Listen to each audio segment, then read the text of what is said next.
Hello, नमस्ते। आपके लिए एक और रीडिंग लेके आ चुकी हूँ, जिसका आज का टॉपिक रहेगा आपके बारे में विचारधाराएँ बदल रही हैं लोगों की।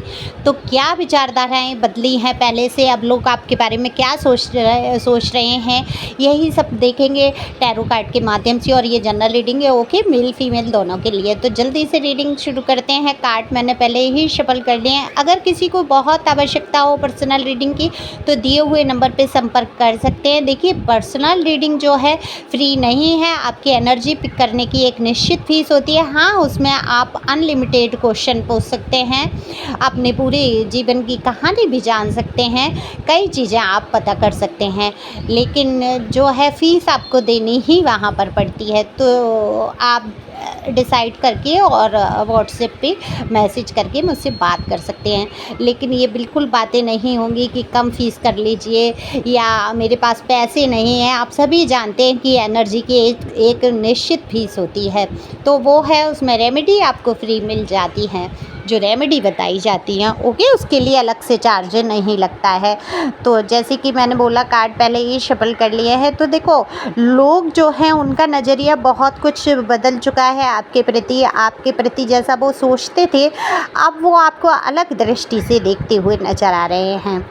देखो, पहले लोग आपको बहुत इनमेच्योर, गुस्से वाला और नासमझ इंसान समझते थे, क्योंकि पेज का कार्ड बता देता है एक ऐसे इंसान की एनर्जी जो यंग एज में है, और बिल्कुल आपकी जो भी एज रही हो, लेकिन आप में बचपना बहुत कूट कूट कर भरा था। देखो, बचपना रहना बड़ी ही अच्छी बात है। अपने अंदर के बचपने को कभी मरने मत दो, खुश रहो, मस्त रहो। देखो, ज़्यादा सीरियस बन के, सही बात है, कहीं मैंने पढ़ा कि सीरियस तो मरीज होते हैं, कि ज़्यादा सीरियस बन के रहने से आप समझदार नहीं दिखते हैं। समझदारी आपके कार्यों से झलकती है। तो चुपचाप बैठे गुमसुम, आपने देखे होंगे बहुत सारे लोग अपने रुतबा छांटने के चक्कर में कभी खुश नहीं हो पाते हैं, लेकिन जिनके अंदर बचपना, जिनके अंदर नादानियाँ छिपी होती है, वो निश्चित तौर पे अपने जीवन की मौज लेते हैं, खुश रहते हैं, हर हालत में खुश रहते हैं। तो मैं ये चाहती हूँ मेरे जो व्यूवर्स हैं उनको खुश रहना भी चाहिए, ओके। तो आप अपने बचपने को कभी मरने ना दें।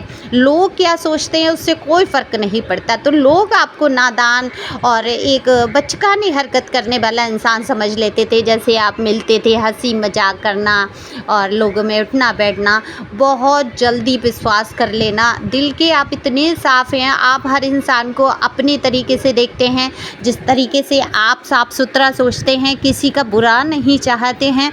तो वहाँ पर लोग, अब आप नज़रिया बदला है लोगों का, लोग सोचने लगे हैं, अब आप मैच्योर हो गए हैं, आप में बहुत समझदारी बढ़ गई है। समय के साथ आप जो है समझदारी से काम लेते हुए दिखाई दे रहे हैं लोगों को।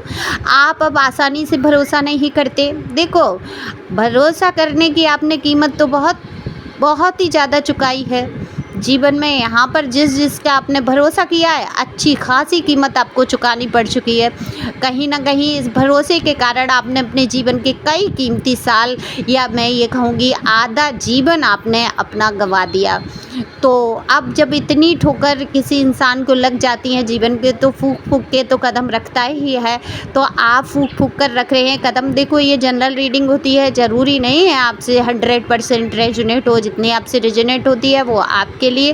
और पहली बार आए हैं आप मेरे चैनल पे, सब्सक्राइब करके एनर्जी को सेंड करिए, क्योंकि आपकी एनर्जी को पिक करके ही ये रीडिंग की जाती है। आप सब जान चुके हैं, लेकिन पहली बार जो आते हैं ना, उनके लिए मैं बता देती हूँ। और लाइक कर सकते हैं, शेयर कर सकते हैं, और कमेंट्स जो आप करते हैं उसके लिए तहे दिल से शुक्रिया। आपके कमेंट्स से मुझे बहुत सारी आपकी एनर्जी पिक होती है। तो चलते हैं रीडिंग पे ही। मैं बात कर रही थी कि जिस तरीके से आपने धोखे खाए अपने जीवन में भरोसे के लिए, तो अब आप जो है एक सावधानी पूर्वक चलते हैं। लेकिन दिल आपका इतना नाजुक, इतना मासूम, इतना मैं कहूँगी इनोसेंट हैं आप, कि आप अब भी कई चीज़ों में आप लोगों का भरोसा कर बैठते हैं। लोग आपके जो अपने नज़दीकी हैं या आपके परिचित हैं, उनकी कई बातों पे आप भरोसा कर लेते हैं एकदम से। हालांकि सावधानी बहुत बरतते हैं। तो ईश्वर की नज़र में जो ऐसे इंसान होते हैं बहुत ही अच्छे होते हैं, आप सच पूछिए। और यही कारण है कि आपके जो बनते हुए काम बिगड़ जाते थे, जो बिगड़ रहे हैं, कहीं ना कहीं से वो काम कहीं ना कहीं पूरे होने ही होते हैं। कोई ना कोई मार्ग, कोई ना कोई रास्ता ईश्वर ऐसा खोल देते हैं, आप चाहे कितने ही परेशान हो फिर से आप एक बार मुस्कुरा पाते हैं। तो ये लाइफ की जो कहानी है, आपकी मुस्कुराहट जो है आपके जीवन की कहानी को बयां कर देती है। और लोग कहते हैं कि कोई तो ऐसी शक्ति है। देखो, शक्ति तो आपके साथ है, आपके एंसेस्टर्स हैं, यहाँ पर एंजल मुझे नज़र आते हैं आपका साथ देते हुए। तो आप बिल्कुल भी जो भी काम करें बहुत सोच समझ के करिए। ईश्वर करे आप जिस मार्ग पर चल पड़े उसी पे चलें। अगर आपने यहाँ पर विपरीत सोच किसी के प्रति रखी या आपने नेगेटिव सोच अगर बना ली, तो वहाँ पर एंसेस्टर्स और जो एंजल्स हैं जिनकी नज़र हर वक्त आपके साथ है, आपका साथ देते हैं, तो वो कहीं ना कहीं आपसे दूर हो सकते हैं। तो आपको किसी के प्रति नेगेटिव विचार नहीं लाने हैं।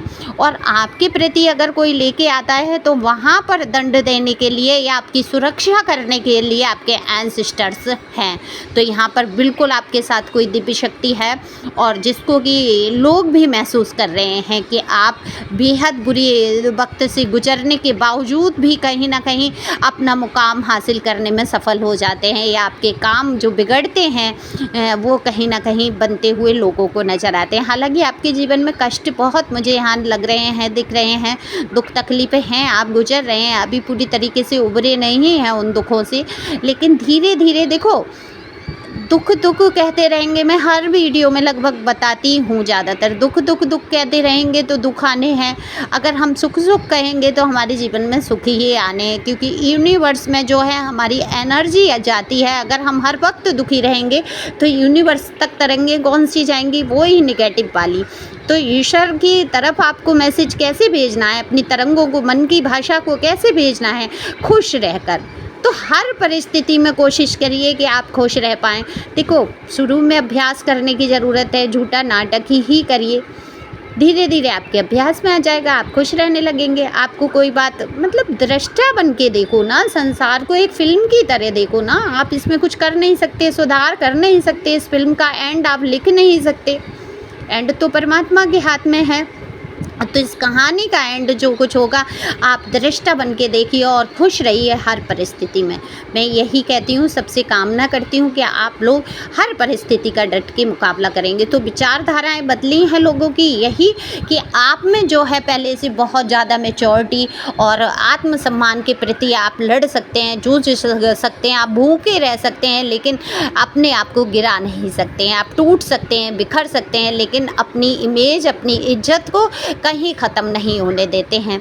तो ये विचारधाराएं बदली हैं लोगों की, और पहले से आप कहीं शांत स्वभाव हुए हैं, ईश्वर को बहुत मानने लगे हैं, और कोई तो ऐसी शक्ति है जो आपको आगे बढ़ा रही है।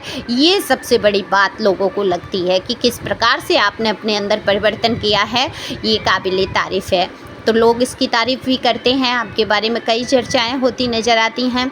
तो अगर ज़्यादा ही आपको जानकारी चाहिए तो पर्सनल रीडिंग करा सकते हैं, नंबर दिया है। ओके, तो ये व्हाट्सएप नंबर है, आप मैसेज से बुक करा सकते हैं। बुक कैसे होती है पर्सनल रीडिंग? बहुत ही आसान है। आप कहेंगे मुझे पर्सनल रीडिंग चाहिए, फ़ीस इतनी है, ज़्यादा फ़ीस नहीं है। देखो, डीपी पे ही लगी रहती है, मैं बता भी दूँ, 1400 रुपये आपके आध घंटे की फ़ीस होती है। आपकी एनर्जी पिक होती है, उसमें आप कितने भी सवाल अपने पूछ सकते हैं। आध घंटा बहुत होता है बात करने के लिए, उससे कम की कोई रीडिंग नहीं होती है, क्योंकि कम टाइम में आप बता ही नहीं पाएंगे, मैं क्वेश्चन बना ही नहीं पाऊँगी आपकी ना, कैसे पूछना है, क्या है टैरो से, ये मुझे पता है। तो आप अपना पूछिए उस हिसाब से जो भी आपको पूछना है, बिना डरे, बिना झिझके, और रेमेडी जो है उसमें फ्री बता दी जाती है। समझ गए ना आप? तो यहाँ पर विचलित नहीं होना है, किसी बात से दुखी नहीं होना है, परेशान नहीं होना है। नंबर हमेशा दिया रहता है, तो जब भी कोई जीवन में परेशानी आए आप तुरंत अपनी रीडिंग बुक कराएँ, यानी कि पे कीजिए पहले, आपको टाइम दे दिया जाएगा। अगर आपको बहुत आवश्यकता होगी, इमरजेंसी होगी, तो तुरंत का टाइम आपको दूंगी, बाकी रीडिंग बाद में। ओके, तो thank you for watching my channel. Thank you angel, thank you God. खुश रहें, मस्त रहें, आगे बढ़ते रहें।